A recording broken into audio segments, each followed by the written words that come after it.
নমস্কাৰ, পুনৰ এটি নতুন ভিডিঅ'লৈ আপোনালোকক স্বাগতম জনাইছোঁ। আশা কৰিছোঁ ভিডিঅ'টো শেষলৈকে চাই থাকিব। বহুদিন হ'ল মই ভিডিঅ' বনোৱা নাছিলোঁ, কিন্তু আজি নবনাই থাকিব নোৱাৰিলোঁ। কাৰণ চাওকচোন, মোৰ পিছফালে যি আছে একেবাৰে হালধীয়া আৰু হালধীয়া, চাৰিওফালে সৰিয়হ। ইমান সৰিয়হ ভাবিব নোৱাৰি। বহুত দূৰলৈকে কেৱল হালধীয়া। আমাৰো আছে আৰু আমাৰ গাঁৱৰ এইটো অঞ্চলত সকলোৱে এনেকৈ সৰিয়হ খেতি কৰে। আৰু ইয়াৰে আগতীয়া কিছুমান আছে, সেইবিলাক এনেকৈ ফুল সৰিছে।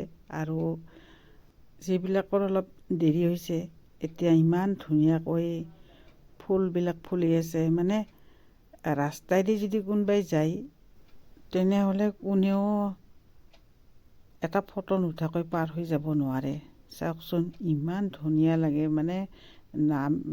গাড়ী হওক বা চাইকেল হওক, যিহত আহক, সকলোৱে একবাৰ নামি পেলাই সৰিয়হবিলাক নোচোৱাকৈ যাব নোৱাৰে। ইমান ধুনীয়া লাগে, ভাবিবই নোৱাৰি। আৰু এইবিলাক চাওকচোন, এইবিলাক হৈছে থেমচি খেতি। এইবাৰ আমাৰ প্ৰথম লগাইছোঁ। এতিয়া কিন্তু ভালে হৈছে, নাজানো পিছত কি হয়। আৰু এইবাৰ অলপ সৰিয়হ আৰু থেমচি দিয়াত দেৰি হ'ল, কাৰণ আপোনালোকে সকলোৱেতো জানেই, এই বছৰ ধান ৰোৱাটো অলপ বৰষুণ পৰাৰ খেলি মেলি হোৱাৰ কাৰণে ধানবিলাক ৰোৱা দেৰি হৈছিল। আৰু সেইকাৰণে সৰিয়হ আৰু থেমচি দিয়াটো অলপ দেৰি হ'ল। তথাপিও বাৰু ইমান বেয়া হোৱা নাই, ভালেই হৈছে।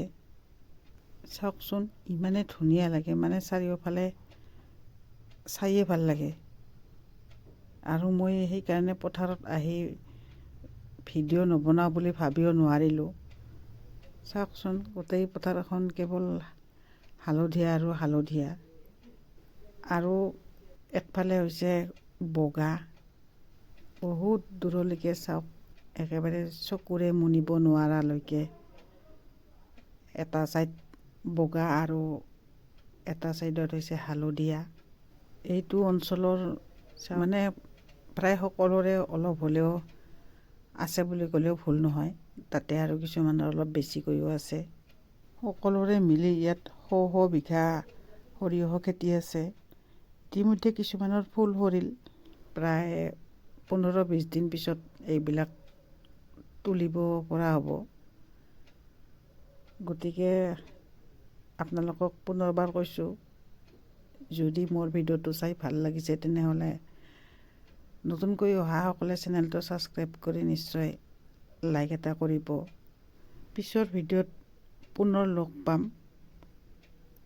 আজিলৈ আহিছোঁ, ধন্যবাদ।